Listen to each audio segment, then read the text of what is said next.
Opa, hoje é terça-feira, dia 10 de abril de 2018 e claro, tô aqui no Coca-Tech, seu programa mais que diário sobre tecnologia e no episódio de hoje, 3 câmeras, PayPal Bank, Turma da Mônica e muito mais.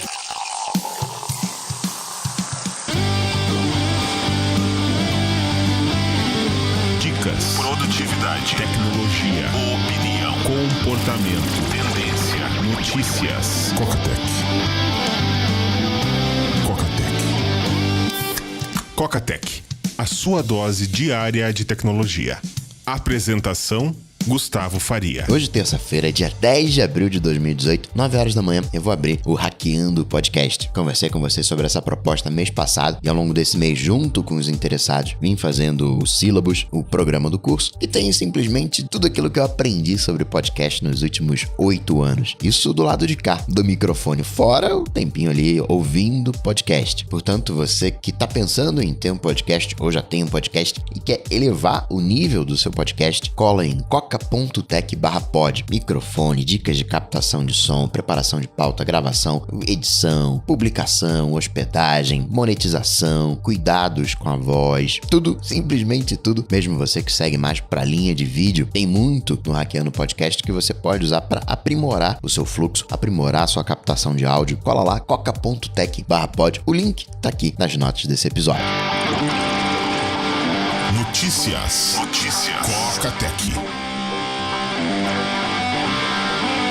Abemos iPhone 8 e 8 Plus vermelho. E agora, bem feito. Ou melhor, agora combinando. Todo mundo dizia que a frente preta ficaria melhor. Agora a frente é preta. Até ano passado, o Will, do Loop, pegou 2 iPhones e fez um transplante. Pegou um iPhone com a traseira preta, que tem a frente preta, arrancou. Ele não sei se ele pegou a frente só a tela, porque tem aquela treta do Face ID, não sei se que mais partes ele pegou, mas pegou a parte preta na frente do iPhone preto, né, de traseira preta, colocou no iPhone de traseira vermelha e fez o contrário, né? Pegou a frente branca do iPhone vermelho, colocou no iPhone de traseira preta. Eu acho até que faltou coragem pra ele esse ano fazer de novo, mas agora, né, colocando a frente branca só pra ser do contra. É só iPhone 8 e 8 Plus. iPhone 10 não ganhou o vermelhinho. Essa marca, é legal citar, Product Red, é uma campanha da Apple junto com o Bono, vocalista do YouTube, uma campanha pro combate à AIDS. Parte dos lucros da venda desses produtos vão pro combate à AIDS. As vendas iniciam hoje, terça-feira, dia 10 de abril. Nada do tapetinho AirPower, nada de case AirPods com recarga indutiva, só o vermelhinho no iPhone 8 e 8 Plus. E falando de transplantes, afins, a carinha que no ano passado montou o seu próprio iPhone, foi comprando umas pecinhas de iPhone e montou o seu próprio iPhone, agora pegou um iPhone de 16 GB e transformou em 128 GB. Esse canal, vou colocar o vídeo aqui nas notas do episódio, esse canal e os Strange Parts, ele pegou um iPhone 7, fez uma furação para colocar o fone de ouvido, fez toda a instalação, ele tá na China, em Shenzhen, e né, tem acesso a tudo lá na China. Esse update, ele é bem comum, para desespero da Apple, porque essencialmente a Apple cobra por esse upgrade de memória $200. Isso porque o iPhone que ele usou foi um iPhone 6S. E o chip de 128, só a placa, só o chipzinho de memória, ele consegue por $25. Obviamente, ele não gastou só isso, muita relação, teste. É um do it yourself. Ainda na parte de reparos, deve ser por isso que o Will não vai fazer a troca de telas, o transplante tela preta, tela branca. Você tem 3 cores de iPhone 8 e 8 Plus. É o preto, prata e dourado. O preto tem frente preta, o prata e o dourado tem frente branca. No iPhone 10, que praticamente não tem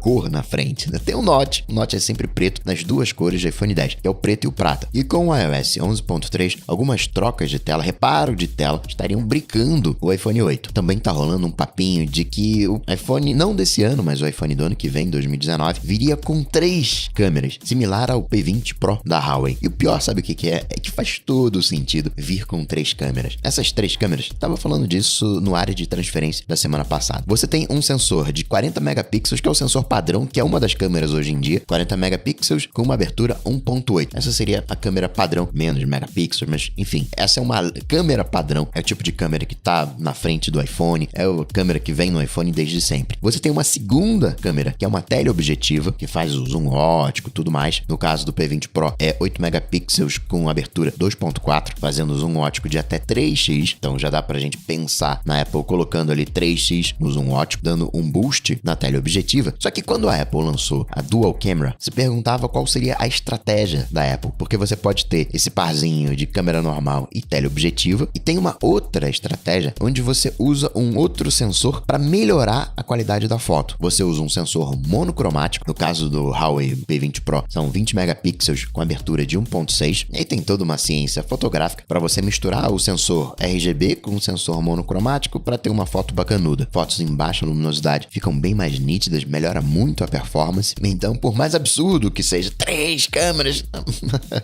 Parece aqueles memes de Gillette. Era uma lâmina, depois 2, 3, 4, acho que agora já são 5. E projetando o futuro seriam infinitas lâminas. Obviamente que infinitas lâminas não vai acontecer. O que vai acontecer é mudar a tecnologia. Vai usar barbeador, a laser, sei lá. É um papinho, é um rumor, mas faz sentido. A loja de aplicativo quebrando o recorde, tanto a iOS quanto o Google Play. Esse trimestre, em relação ao ano passado, aumento de 10% nos downloads. A receita também aumentou e aumentou mais, 22%, um total de 18 bilhões de trampetas, fruto de 27 bilhões de downloads, sendo 19 para Google Play e 8 bilhões para Apple. Interessante que a diferença de downloads entre Google Play e App Store está diminuindo. Já na grana, vamos arredondar aqui. O número de downloads da Google Play é o dobro da App Store. Já no faturamento, App Store fatura o dobro que a Google Play. App Store faturou no trimestre 12 bilhões de trampetas contra 6 da Google Play. Só que as diferenças entre as lojas estão diminuindo, tanto no número de downloads como no faturamento. Já que estamos falando de grana, a Apple ano passado investiu em pesquisa e desenvolvimento 11,6 bilhões de dólares. Baita grana, mas isso é metade do que a Amazon investiu, 22,6 bilhões. Foi o primeiro lugar. Em segundo, Alphabet, Google, com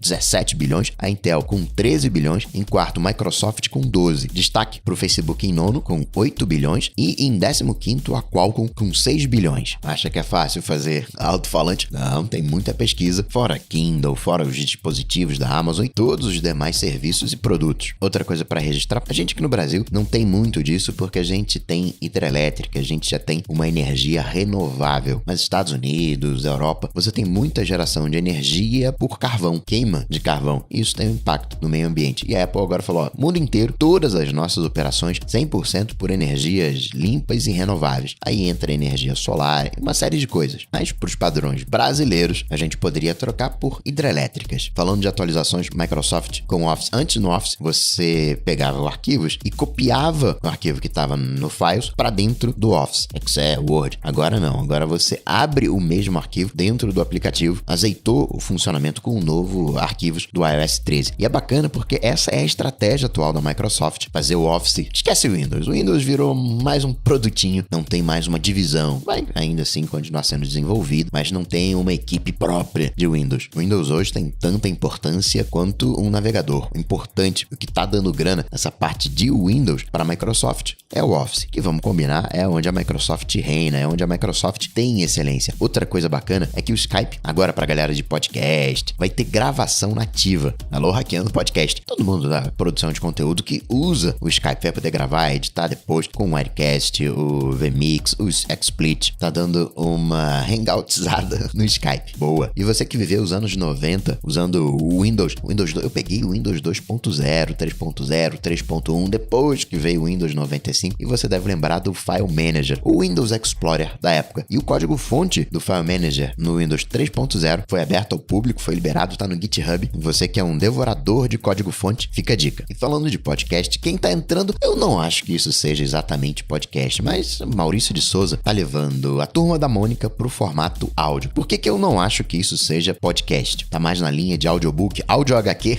áudio quadrinhos. Tá dentro da plataforma O-Book, episódios curtinhos. É a história da Mônica, da Turma da Mônica, em áudio. A Turma da Mônica tem vídeo, passava na TV, se eu me lembro bem, e tem hoje, já com 3 anos, canal no YouTube. Isso tem muito a ver com o post que eu fiz nessa segunda-feira, perguntando, e aí, você quer ouvir o seu canal do YouTube no seu player de podcast? Porque, vamos combinar, né? Vídeo acaba não usando muito... A imagem do vídeo é tipo arroz, só acompanha. Pelo menos é assim em 90% dos casos. Muito conteúdo de YouTube poderia estar em podcast. podcast. Prova disso é quadrinho, essencialmente desenho, em formato de áudio. Em todo caso, parabéns ao Book pela iniciativa. Já na ponta da Netflix, ela tá em guerra com o Festival de Cannes. Falou, vocês me baniram? Tá bom. Não posso concorrer à Palma de Ouro? Tá bom. Quer saber? Não vou levar meus filmes pra Cannes. Porque ainda que a Netflix não pudesse concorrer à Palma de Ouro, ao Oscar, ao prêmio principal, você tem outras exibições. E seria dessa parte que a Netflix falou, tá bom, não tem Palma de Ouro, também não vou participar. Cada um usando das suas armas. Falando de vídeos, o YouTube tá querendo lançar um aplicativo com curadoria humana para crianças. Curioso que você tem o YouTube padrão, que a gente tá acostumado, e você tem o YouTube Kids. No YouTube Kids, o Google pega leve, o YouTube pega leve, porque tem a lei COPPA de proteção à criança. Só que na prática, as crianças não usam o YouTube Kids, usam o YouTube padrão. E aí nessa, os dados são coletados. E associações americanas estão em cima do Google dizendo, você tá vacilando aí, você não pode coletar esses dados. De alguma maneira, a responsabilidade seria dos pais, né? O YouTube tem o aplicativo padrão e o Kids. Usa o Kids ao invés do padrão. Só que a pegadinha é o seguinte, quando você vai consultar os dados dentro do YouTube, não é o YouTube Kids, é o YouTube padrão, você consegue ver a faixa etária. Então, o Google sabe que tem crianças, ele tem a galera ali de 13 anos, acho que essa é a idade de corte, acessando o YouTube irrestritamente e tá bombardeando com anúncio. É aquela vulga miguelada. Vou fazer. Quando der ruim, eu paro de fazer. Mais ou menos essa política que foi o que aconteceu com o Facebook. Aqui no Brasil, tá rolando conversas para a lei de proteção de dados e o governo tá querendo tirar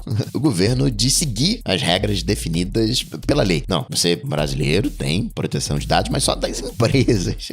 Do governo, não. Tem gente que alega que o setor público não precisa de consentimento prévio para lidar com esses dados, porque, bem entre aspas, seriam dados públicos para o setor público, mas o fato é que nega para o brasileiro, para o cidadão, a gerência sobre seus dados, ou de pelo menos saber o que está sendo feito com os dados. Facebook não pode fazer não, mas o governo pode. Proteção de dados hoje é uma regra. Você tem duas grandes visões, você tem a visão europeia e tem a visão americana. A GDPR europeia e a iniciativa americana na Califórnia, CCPA, California Consumer Privacy Act. E ambas são bem parecidas, a diferença é que uma é opt-in e outra é opt-out. A Europa diz, você não pode coletar dados, exceto se receber essa permissão. Já os Estados Unidos são mais abertos, estão dizendo, não, você pode coletar os dados, mas quando o cara falar que não quer, aí você para de coletar. Um é opt-in, caso europeu, e opt-out, Estados Unidos. A campanha Delete Facebook continua a toda. O último a entrar na onda foi o Steve Wozniak. Delete Facebook, na verdade, é modinha. Modinha no seguinte sentido. Você tem que, quando usa um serviço, você tem que entender o que aquele serviço faz de fato. Você vê o Facebook todo gratuito. Será que ele é gratuito mesmo? Você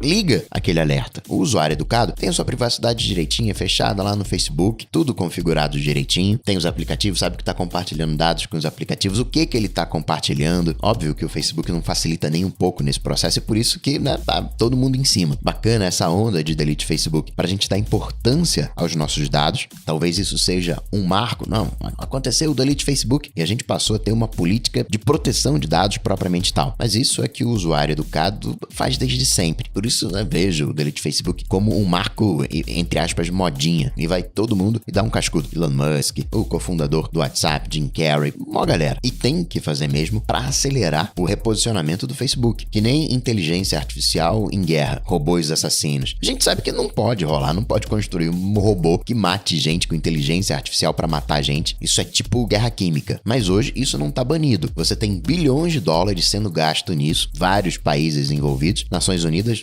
não, vamos regular esse negócio aí, vamos colocar a inteligência artificial na guerra, na mesma categoria de guerra química, como crime de guerra. Eles chamam de LAW, Lethal Autonomous Weapon System, um sistema autônomo de armas letais. Imagina você ter um tanque, você solta os tanques ali na fronteira e eles vão invadindo, destruindo tudo, matando gente. E autônomo, não tem ninguém pilotando o tanque, seja dentro dele ou remotamente. O consenso mais ou menos geral, porque a galera faz por debaixo dos panos, é outra coisa, mas o consenso público mais ou menos gira em torno de que todas as armas precisam ter, durante 100% do tempo, controle humano, supervisão humana. Hoje, terça-feira, o Zuck vai no Congresso americano oficializar o que aconteceu, contar o que aconteceu. Tem as regras de propaganda política que os americanos vão adotar. O discurso do Zuck hoje está completamente medido, né? Fizeram um media training pesado em cima do Zuck. Vão mostrar no aplicativo mensagem, protege seus dados, avisar se a pessoa foi envolvida no Cambridge Analytica. Para você ter uma ideia, eles bloquearam um outro serviço, meio Cambridge Analytica, na dúvida vão bloquear. Não sei o que eles estão fazendo com dados. This is your digital life. E tem um testezinho ali de personalidade, mesmo esquema. Em tese, os dados eram usados para fins acadêmicos, mas o Facebook proativamente travou o aplicativo. Vários outros servicinhos estão sendo travados pelo Facebook, eles estão mega cuidadosos. Isso porque na Nova Zelândia, 10 pessoas fazendo o teste de personalidade, você consegue dados de 60 mil pessoas, aquele esquema dos amigos,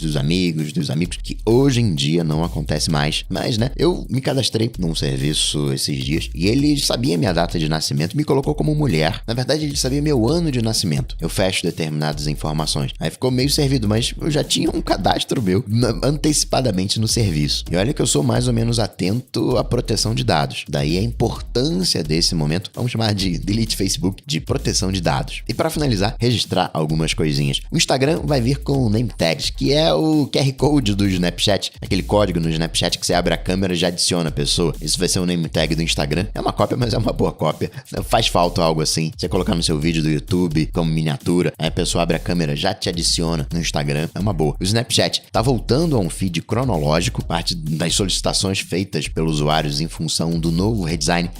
Volta feed cronológico. Voltou. A Uber comprou a Jump, serviço de bicicletas dockless. Você espalha as bicicletas pela cidade, pode pegar, sair pedalando, similar ao que a Yellow vai fazer em São Paulo. Até o meio do ano isso está disponível em São Paulo. É um mercado que a Uber tá de olho. Tinha feito no início do ano uma parceria com a Jump e agora comprou 200 milhões de trampetas. Ajuda ali naquela última milha, naquele transportezinho rápido para ir almoçar. Entra nessa vibe sustentável. A Didi Chuxing, chinesa, Uber chinesa, que recebeu o investimento da Apple, 1 bilhão, comprou as operações do Uber na China. Tem vários competidores de Uber ao redor do mundo, 99 aqui no Brasil. Tá chegando no México, do ladinho dos Estados Unidos. Já cruza a fronteira, Uber que se cuide. PayPal nos Estados Unidos tá entrando na linha de produtos bancários. Não tá virando um banco propriamente tal. Ele tá fazendo parcerias com bancos pequenininhos para oferecer cartão de débito conectado na conta PayPal. Aqui no Brasil, Samsung Pay tá aceitando o PayPal. Você pode vincular sua conta PayPal no Samsung Pay. Esses serviços bancários do PayPal nos Estados Unidos é bacana porque você pode fazer saque, né, com o seu cartão, fazer saque da sua conta PayPal nos caixas automáticos, depositar um cheque, né, de repente ali um Apple Pay. Na verdade, tanto o Apple Pay quanto o PayPal, eles são facilitadores, eles fazem a ponte, não são bancos, eles fazem a ponte entre o consumidor e os bancos. E assim, Hackeando o Podcast, eu vou ficando por aqui, mas eu volto, claro, você sabe, amanhã, quarta-feira. Abraço pra vocês, até amanhã. Tchau, tchau.